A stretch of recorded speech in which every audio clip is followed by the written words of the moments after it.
Ils sont une trentaine de nouveaux produits désormais homologués, donc consommables avec assurance. Grâce à un programme de la Chambre de commerce et d'industrie du Bénin, ils ont obtenu le précieux sésame de mise sur marché au prix de la démarche qualité. Et puis, Journée mondiale des sols, célébration sous le signe du bien-être par des écosystèmes sains. Objectif quotidien poursuivi à travers le projet ProSol au Bénin. Écho de cet engagement avec le colloque au thème dédié Sol pour la nutrition.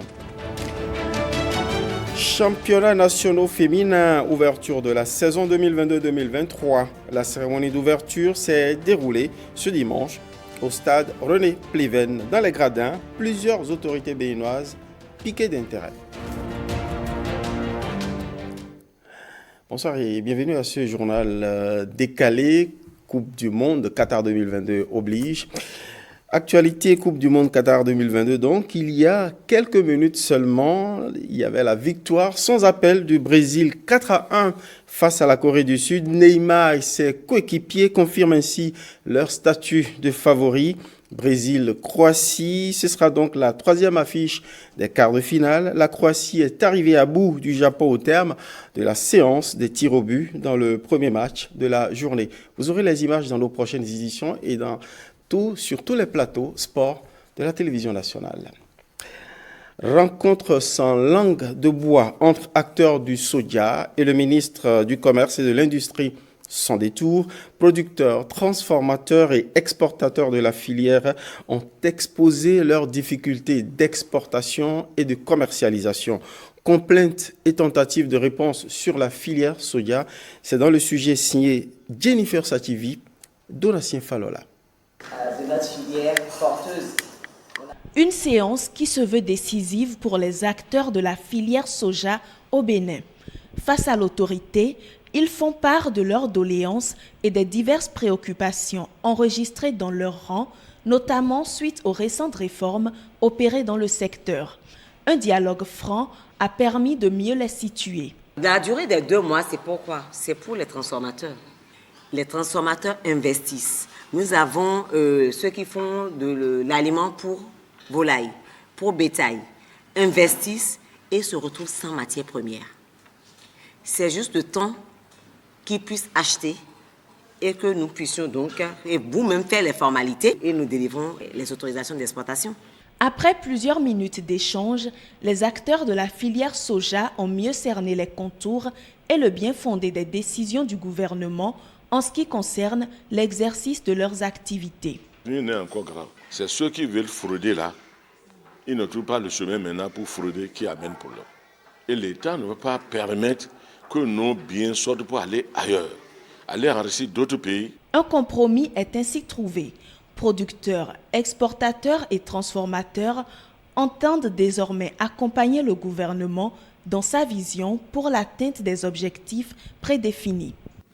Et puis, prendre position sur un marché passe par la compétitivité, mais pas seulement. Il faut être aux normes. Pas toujours évident pour bien d'entreprises. À la bonne heure, la Chambre de commerce et d'industrie du Bénin accompagne les entreprises béninoises dans leur démarche qualité. Parcours inéluctable pour décrocher le précieux sésame de mise sur marché de leurs produits. Le programme dédié a démarré en 2021 et a réussi à positionner une trentaine de produits. On voit cet aboutissement avec Ariane Da Silva et Alexis Segbemon. 34 produits Made in Bénin désormais autorisés à être commercialisés. Tout est parti du lancement du programme d'accompagnement des entreprises à l'obtention de l'autorisation de mise sur le marché le 30 septembre 2021. La Chambre de commerce a décidé de faire en sorte que les produits du terroir béninois doivent respecter la réglementation. Un pas de franchi. Il en reste encore beaucoup. Parce que la qualité, c'est l'amélioration continue.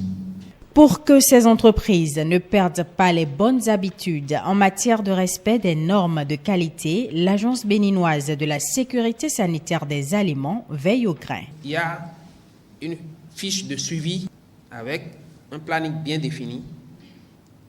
Ça veut dire que l'Agence béninoise de sécurité sanitaire des aliments viendra vous suivre périodiquement. Et l'accompagnement de la CCI Bénin reste permanent. Tous les produits ayant obtenu l'autorisation de mise sur le marché se verront positionnés sur le site de vente en ligne de la Chambre de commerce et d'industrie du Bénin. Une visibilité supplémentaire leur sera offerte sur les supports de communication de l'institution consulaire. Nous vous promettons que nous allons travailler dur et très sincèrement pour donner satisfaction à toute l'équipe. Pour permettre aux entreprises retenues de positionner leurs produits sur le marché, la CCI Bénin a facilité à l'occasion des échanges avec des représentants de grandes surfaces de distribution au Bénin. Le gravier, matériau considéré comme un trésor dans les départements du Mono, du Koufo, de la Donga et de la Liborie, une ressource alors pillée mais dont l'exploitation est désormais encadrée, voire modernisée. Une équipe de la rédaction est descendue dans les carrières du précieux matériau dans la commune d'Aplahoué pour constater les changements intervenus. Voici le reportage de William Tchokish et de Rosemonde Chiapé.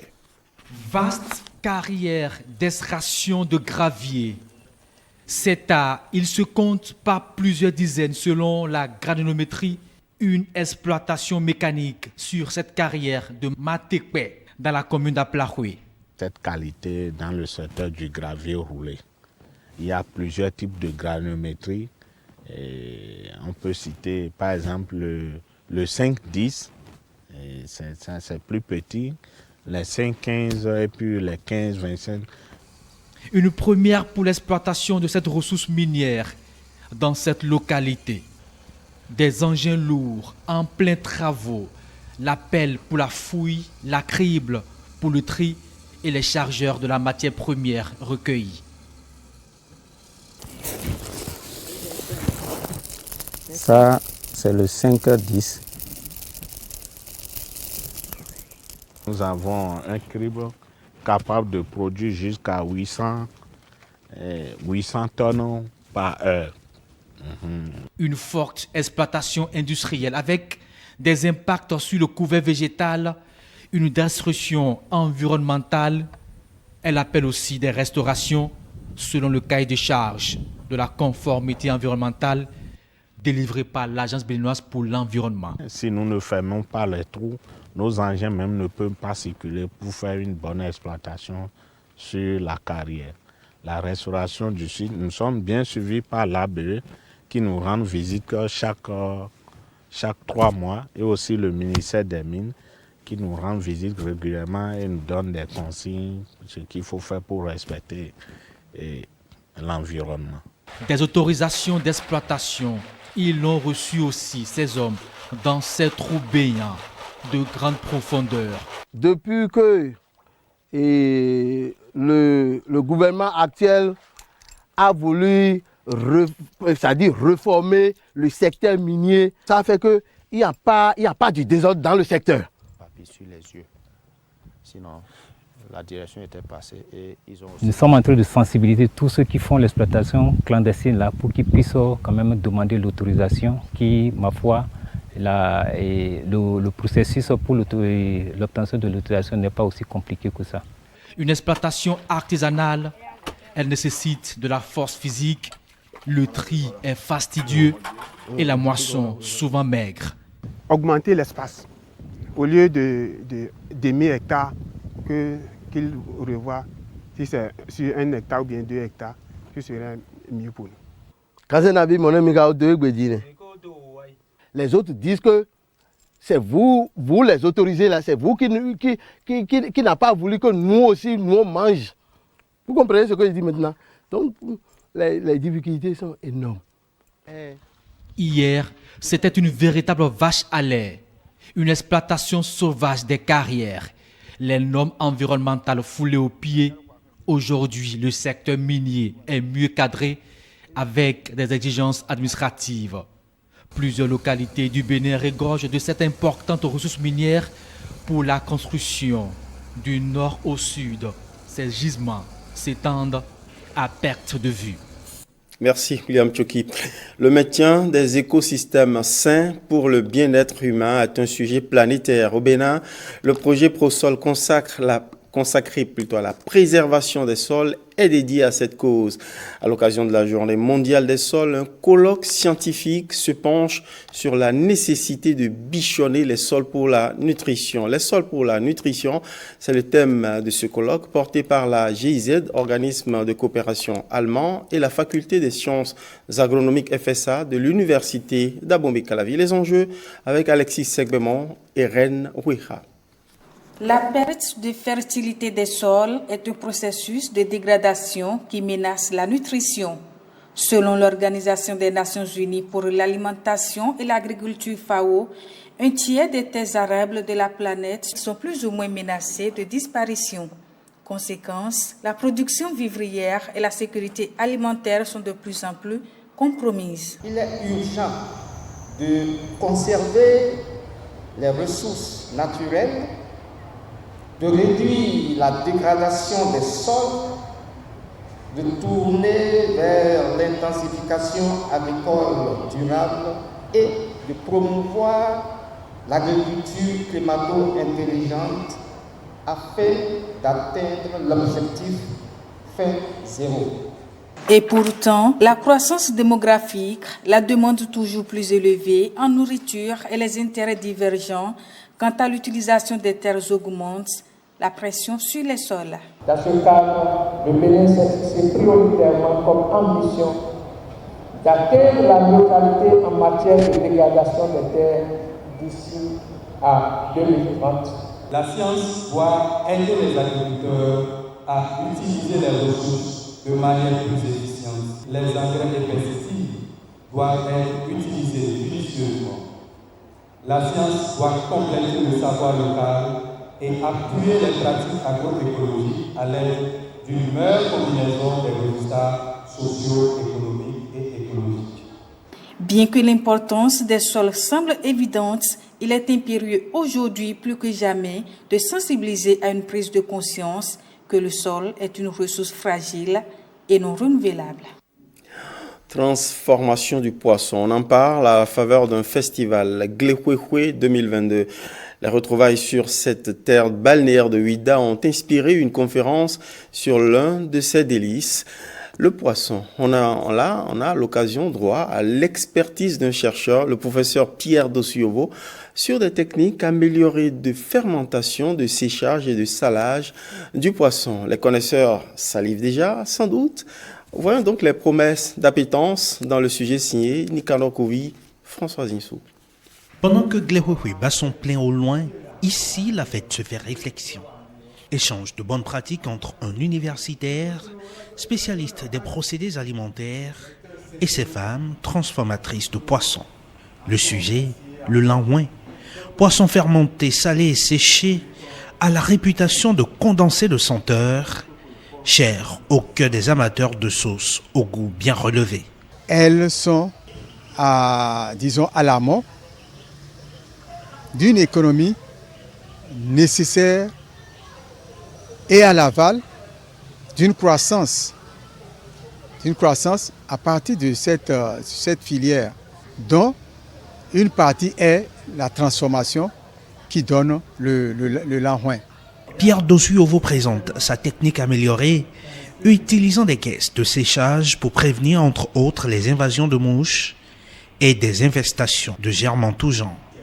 Et sur les différences entre la méthode scientifique et les procédés traditionnels, déchaînement de curiosité.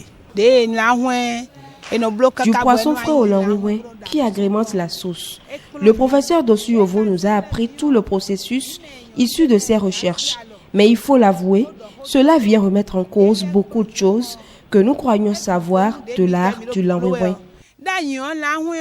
Séance à impact direct car la méthode du langouin améliorée a charmé nombre de transformatrices et même des consommatrices converties de longue date à l'évangile du poisson fermenté, salé et séché. C'est une valeur ajoutée à ce que nous consommons et nous devons aimer consommer local.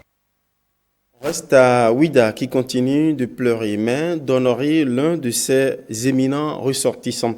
Léopold Fakambi, universitaire aux univers de recherche multiples. Plus d'un an après sa disparition, Glehouhoué, les retrouvailles de Ouida ont ravivé la flamme du souvenir. Parmi ses amis et anciens compagnons, 2 d'entre eux ont parlé à Jean-Claude James et Bruno Hotepo de lui comme d'une figure scientifique importante que le Bénin a perdue. Léopold Fakambi n'est plus à présenter. Il a beaucoup fait pour Ouida. Pour nous, ses amis, il a énormément fait. Léopold Fakambi, c'est un chercheur multidisciplinaire, non seulement un agronome. C'est un grand béninois qui est attaché aux traditions. Nous avons visité tout ce qu'il réalise. Des briques en terre cuite. Pourquoi? C'est un monsieur qui cherche dans tous les domaines, mais le trait le plus important, c'est que ce soit des recherches endogènes, des choses de chez nous. On ne peut pas, en 5 minutes, parler de Léopold, mais grosso modo, c'est un monsieur très important pour nous. Et je crois que, en cela, la génération présente a aujourd'hui quelqu'un qui a donné, le ferment aussi. Donc il est dans l'alimentation, la nutrition, il est dans la santé, il a donné beaucoup dans tout ce que nous avons besoin dans notre éducation pour nous avoir les outils pour le développement. Il a donné aussi ce qu'on a besoin dans l'environnement. Nous avons planté le bambou, parce que le bambou, représente un arbre qui a des pouvoirs, un pouvoir pour bâtir. Il y a tout, c'est pour les animaux, c'est pour tout. Donc le bambou l'a implanté parce que nous disons, il est comme lui, c'est un arbre, qui vraiment, quand il s'enracine, il apporte beaucoup à tout son environnement. Le hautement social et ses promesses, c'est dans l'actualité.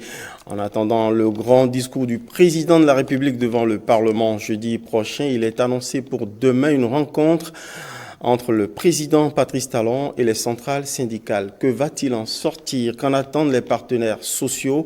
Noël Chadaré se prononce, suivant ici le secrétaire général de la COSI Bénin, sur des propos recueillis par Fiti Saohe et Michael Noatin. C'est un acte de bon sens. C'est dans la bonne direction. Et qu'on nous appelle pour nous dire voilà. Ce sur quoi on s'est entendu, voilà ce que nous vous proposons.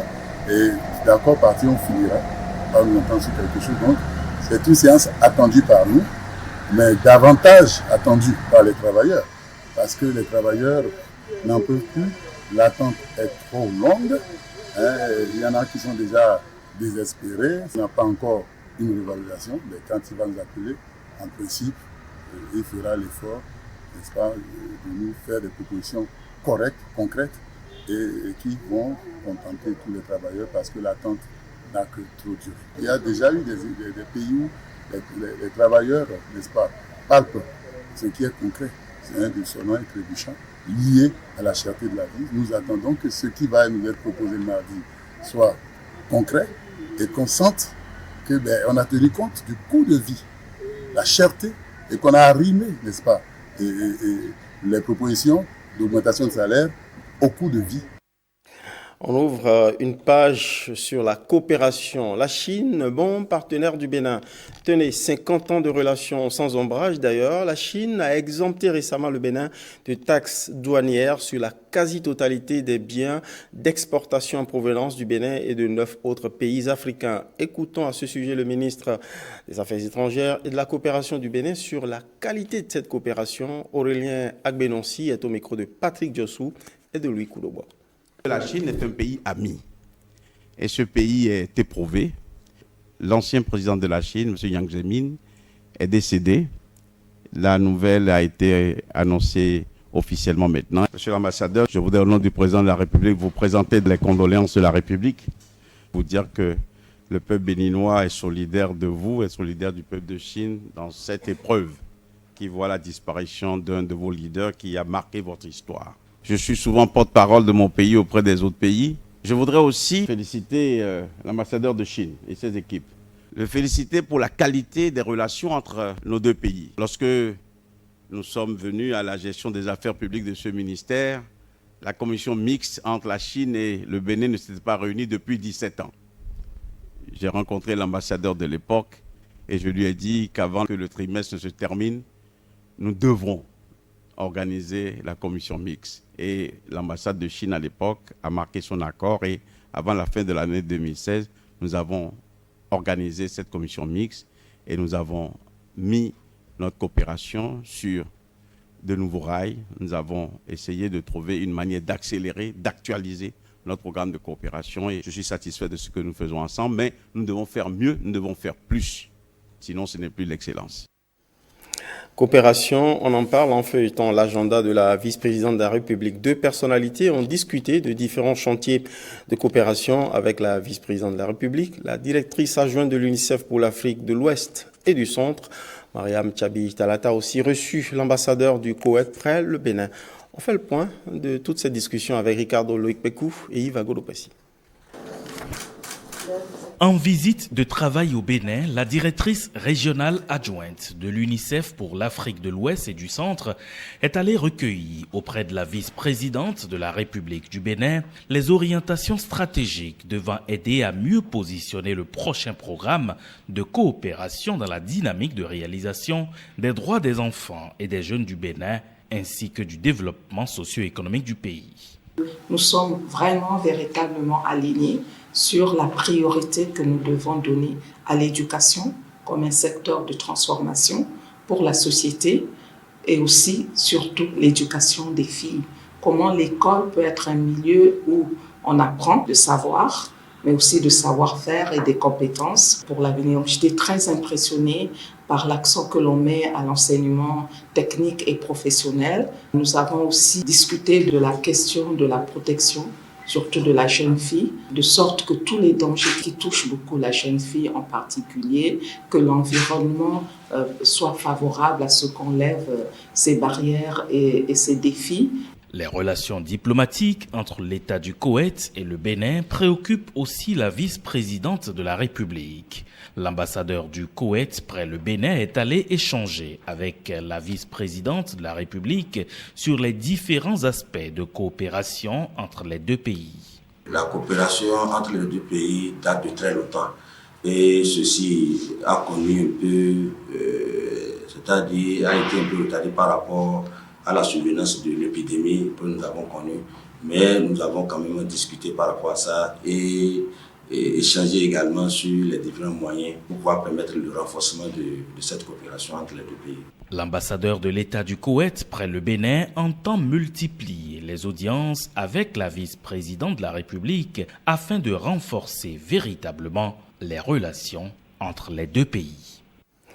On reste dans l'univers de la coopération pour évoquer un départ en fin de mission. Célestin Dembélé, directeur pays de Helvetas, repart d'un Bénin reconnaissant. Il a reçu les hommages du ministère des Enseignements maternels et primaires pour son dévouement dans des programmes consacrés au secteur éducatif du Bénin. Voici les adieux officiels ponctués d'hommages réservés à Célestin Dembélé. Brice Rungo, Nathalie Doris Olabi. C'est un homme au parcours élogieux qui, par son leadership, a dynamisé le partenariat entre le ministère des Enseignements maternels et primaires et Helvetas Bénin, une ONG suisse, à travers le programme d'appui à l'éducation et à la formation des enfants exclus du système éducatif PAEFE. Lui, c'est Célestin Dembélé, le directeur pays sortant de l'ONG, qui reçoit cette lettre de félicitation en guise de reconnaissance. Cette lettre représente prioritairement le symbole de votre touche dans la dynamisation du partenariat entre le MAMP et Helvetas. C'est aussi celui de vos mérites sans bornes par lesquels vous avez bonifié sensiblement le contexte des apprentissages et suscité l'engouement des apprenants pour les centres Barca. Je suis convaincu que cette cérémonie et cette récompense représentent la preuve de la qualité des relations de partenariat que nous avons vécues ensemble pendant ces 5 années. En souvenir, le directeur pays sortant Helvetas Béné offre le chihuahua, symbole de reconnaissance malienne à ses hôtes. De nationalité malienne, Célestin Dembélé, appelé désormais à servir dans son pays, cède sa place à David Bridier, le nouveau directeur pays de Helvetas Béné. Rendons-nous au nord du Bénin à Tangueta où l'hôpital Saint-Jean-de-Dieu ouvre ses portes à des journées scientifiques. Les premières organisées par cet hôpital confessionnel dont la réputation traverse les frontières. Au programme, des conférences et des travaux médicaux. À la cérémonie d'ouverture, nos reporters Viti Saouché et Michael Noati. L'hôpital Saint-Jean-de-Dieu de Tangueta et ses partenaires échangent sur la science médicale. C'est la première édition des journées scientifiques dans ce centre de référence. Nous travaillons pour constituer ici à Tangueta un pôle de compétences professionnelles hautement qualifiées, mais aussi une recherche académique et scientifique pour davantage de rayonnement de notre art au Bénin et ailleurs. Plusieurs médecins déjà spécialistes sont venus ici pour le renforcement de leurs capacités. Des thèses, des mémoires et d'autres travaux de recherche scientifique se sont déroulés depuis des décennies à Tangueta. Un rendez-vous scientifique fait de plusieurs activités, notamment des travaux pratiques.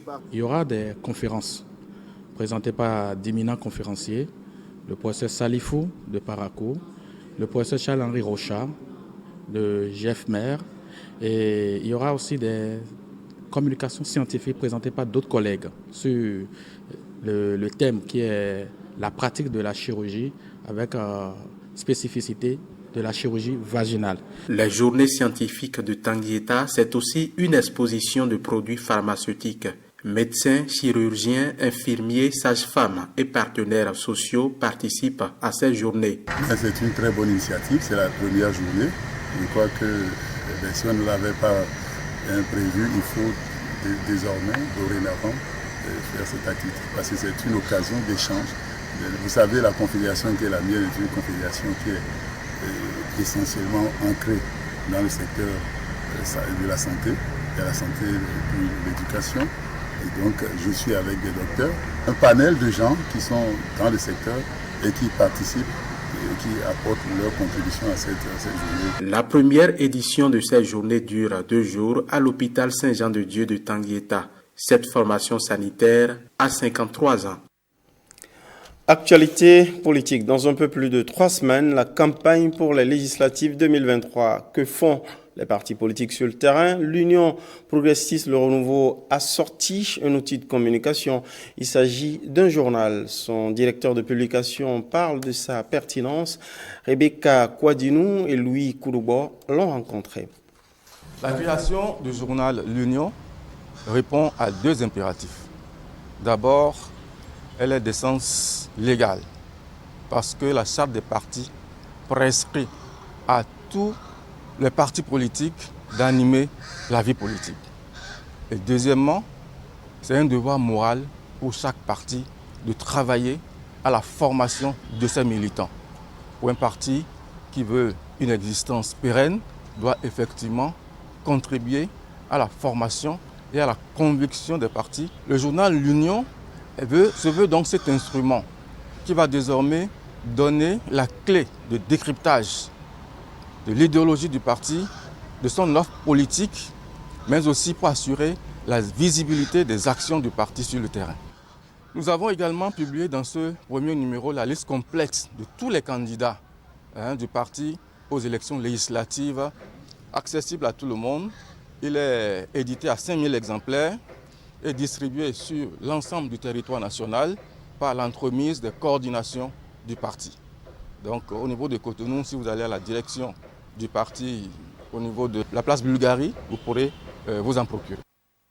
Paul Douakouti, ancienne star de la télévision nationale, directeur de publication du journal L'Union de l'UPR. Le député Rachidi Gbadamansi du Bloc républicain soutient l'association des femmes Wama de Parakou. Il était à leur côté lors de leur assemblée générale. En retour, les femmes de l'association ont réitéré leur appartenance et leur loyauté au parti du cheval cabré. Alexis Assoba, Félicien Kouagou, Nestor Sela. Les femmes Wama de Parakou font bloc derrière le parti Bloc républicain BR. Une décision prise lors de cette assemblée générale. Nous, femmes Wama de Parakou, nos remerciements vont droit à notre parrain de tous les jours qui ne cesse de nous accompagner. Je veux nommer l'honorable Rachidi Gbadamansi. Entre la communauté de l'Atakro et moi, c'est l'histoire d'amour. C'est une tradition, c'est une vieille histoire. Et aujourd'hui, c'est pour renforcer la complicité positive entre les communautés allogènes et les communautés autochtones de la ville de Parakou. Pour moi, ces communautés-là doivent vivre ensemble pour développer le Bénin. Dans les jours à venir, je mettrai à votre disposition un plan de microcrédit privé, moi et mes partenaires. Et ce plan de microcrédit vous permettra de gérer vos activités pendant la présidence. C'est très important. J'aimerais que sur votre mandat, qu'on dise voilà ce que vous avez fait pour votre communauté. L'élu du peuple confesse à cette assemblée générale que Parakou a besoin de toutes les forces vives pour asseoir son développement. Et les femmes Wama de Parakou adhèrent. Instant mode spectacle de ce journal, Oyemi Fashion Show a bouclé sa 8e édition ce dimanche après 3 jours d'exhibition. Retour sur la dernière journée marquée par un brunch où créateurs de mode et des influenceurs ont reçu des distinctions. Magali Omeki est la promotrice de l'événement. Elle nous fait ici le bilan de cette édition et se projette déjà sur 2023. Elle est au micro de Freddy Apo. Cette année, comme vous avez pu le voir, on a décliné notre événement en 3 jours. On a eu un premier jour pendant lequel on a eu l'occasion d'assister à plusieurs panels. Des panels qui ont été animés par des modérateurs et par des influenceurs et des personnes vraiment de référence dans le domaine de la mode qui sont venus un peu de partout, de la sous-région. Le deuxième jour, on a eu l'événement, le Oyemi Fashion Show que tout le monde connaît, sur la place de l'Amazone. La place de l'Amazone, je pense que ça s'explique de soi, puisque l'idée était de mettre en valeur cette place-là, place que le président de la République a voulu transformer, a su transformer pour nous émerveiller et qui, sans prétention, je pense, est aujourd'hui la plus belle place en Afrique et qui symbolise vraiment le pouvoir de la femme, qui symbolise vraiment les Amazones et cette capacité-là que la femme a de pouvoir travailler, à pouvoir effectuer tous les corps de métier, tout ce qu'elle veut faire et comment elle arriverait à très très bien le faire. Le 3e jour de cet événement, nous assistons au brunch qui est un brunch tout simple pour donner l'occasion aux créateurs de parler avec quelques personnes qui étaient présentes le jour de l'événement et de pouvoir échanger sur toutes les problématiques liées donc à la mode, au-delà de la prise de contact pour d'éventuels achats et d'éventuelles commandes. Autre éco-culturel, ceux du 7e rendez-vous 2022 du festival Mia Mia comme meilleur instrumentiste africain. Samedi dernier à Cotonou, ce grand rendez-vous culturel qui célèbre ses talents musicaux a rendu hommage à un musicien virtuose, l'auteur-compositeur et arrangeur de talent, le franco-béninois Wally Badarou. Gilles Dansou et Louis Koudogbo pour le reportage. Le festival Mia, un grand rendez-vous de bonnes sonorités rythmées avec des couleurs au plan national qu'à l'international. Le festival Mia est un concept qui défend les instrumentistes, qui leur offre une tribune d'expression à travers des concours et également à travers la mise en synergie des instrumentistes qui ont réussi afin que les jeunes puissent tirer le profit de l'expérience des aînés. Le festival Mia, c'est un festival que nous devons encourager parce que c'est le seul festival que je reconnais qui réunit des Africains musiciens autour de la musique. Cette 7e édition est placée sous le regard bien admiratif de Wally Badarou, artiste émérite. La magie de l'interprétation, c'est de donner vie, une autre vie, à quelque chose qui a été écrit dans un autre contexte. Et quels que soient les candidats, même ceux qui n'ont pas gagné, je trouve admirable l'effort qu'ils ont fourni de tenter de ressentir et de nous faire sentir ce qu'ils ont compris de l'œuvre. Et ça, c'est formidable.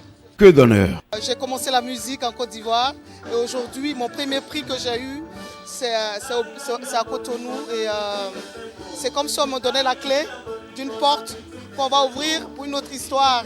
Quand je vais aller à l'international, c'est très important pour moi que mon continent et mon peuple reconnaissent ce que je suis. Ça me donnera beaucoup plus de force quand j'irai de l'autre côté. Une soirée qui attire l'admiration de tous. Actualité au féminin. On se rend à Plahoué dans le Koufo où la ministre des Affaires sociales et de la microfinance a procédé au lancement officiel de la campagne Plus fort ensemble 2022. C'est l'un des volets du projet Suède qui vise à renforcer la scolarisation, le maintien des filles et l'autonomisation des femmes au Bénin. Ramatou Lawani et Nogompati. Éducation des filles et leadership féminin, c'est sous ce thème que se déroule la campagne Stronger Together édition 2022. Un thème qui laisse entrevoir un avenir radieux pour toutes les filles et femmes du Bénin.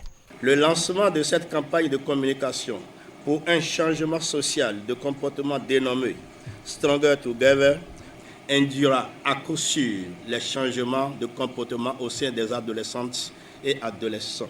C'est donc le lieu pour moi d'exhorter les écoliers et élèves ici présents à battre le fer alors qu'il est déjà chaud. Pour cette campagne de sensibilisation qui vise à un changement d'habitude et de comportement dans nos communautés, un accent particulier est mis sur la collaboration transfrontalière. Cette caravane vise à sensibiliser et à accompagner la jeunesse béninoise, notamment la jeune fille, pour qu'elle prenne en main son avenir. Nous voulons que notre jeunesse puisse affronter les obstacles liés à la vie, les affronter sereinement, se porter mutuellement assistance pour une meilleure réussite. Cette caravane inaugurale va sillonner plusieurs quartiers des communes d'Aplahoué et de Djakotome. Elle se déroulera aussi dans les villes d'Ilara dans le plateau, Kika et Waké dans le nord. Et pendant qu'à Plahoué, Suède, Bénin s'occupe du sort des filles, de leur scolarité, eh bien, les championnats nationaux féminins prennent leur marque. La cérémonie d'ouverture s'est déroulée ce dimanche au stade René Pleven et a connu la présence de plusieurs autorités. Le point avec Freddy Akbou, Mathieu Soukenou.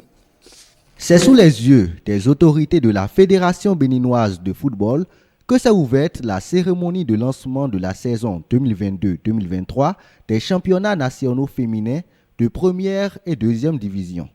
Après la parade des différentes équipes en lice, ils ont placé quelques mots histoire de lancer officiellement les hostilités. Le football féminin se doit de rester un sport sain, se doit de se développer dans un environnement sain où nous n'avons pas à dénoter de la violence. Je voudrais qu'aux abords de nos stades, tout le long de ce championnat, que nous évitions des actes de violence. Au nom du comité exécutif, de l'ensemble du comité exécutif de la Fédération béninoise de football, et au nom de son président, M. Mathurin Deschacus, déclarer lancer officiellement toutes les compétitions. Donnez-vous du plaisir, chères filles, jouez, éclatez-vous, mais dans le fair play, dans la discipline et dans le respect de son adversaire. Un championnat féminin de 3e division devrait également se dérouler cette saison et prendra en compte les équipes au plan départemental. Le reste de l'actualité internationale en 3 séquences toutes particulières. Le verdict prononcé pour les 262 activistes qui se sont dressés contre la prolongation de 2 ans au pouvoir du général Mahamat Idriss Déby Itno au Tchad. Et puis la 20e édition de la Dakar Fashion Week qui s'est tenue sur 3 jours. Et enfin le géant du négoce des matières premières basé en Suisse qui va verser 170 millions d'euros pour solder les litiges en RDC. Le tour de l'actualité du monde, c'est avec Yasmine Damata.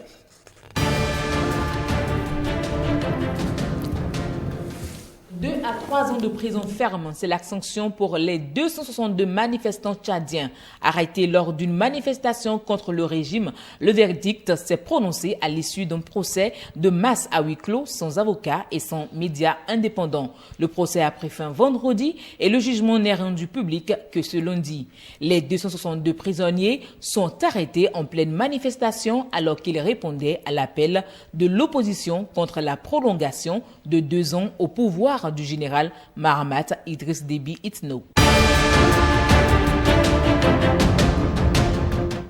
Dans le cadre d'un accord avec la République démocratique du Congo pour solder les litiges concernant des accusations de corruption, le géant du négoce des matières premières basé en Suisse, Glencore, va payer 170 millions d'euros, un accord qui englobe les activités de ses filiales qui ont fait l'objet d'enquêtes, notamment de la part du département américain de la justice et de la cellule de renseignement financier de la RDC, a indiqué dans un communiqué le groupe Glencore basé dans le canton suisse de Zug. Le groupe s'est également acquitté de pénalités de 486 millions de dollars pour manipulation des prix de divers contrats échangés sur les marchés pétroliers. La 20e édition de la Dakar Fashion Week s'est tenue sur l'île de Gorée, lieu symbolique pour mettre en lumière les mannequins et les talents des créateurs du continent. Pendant 3 jours de festivités, les amoureux de la mode ont célébré la culture africaine à travers des défilés, concerts et autres créations artistiques. Un 20e anniversaire qui intervient à quelques jours avant l'arrivée de la maison de mode française Chanel, qui organise à Dakar ce mardi le défilé de sa nouvelle collection Métiers d'art.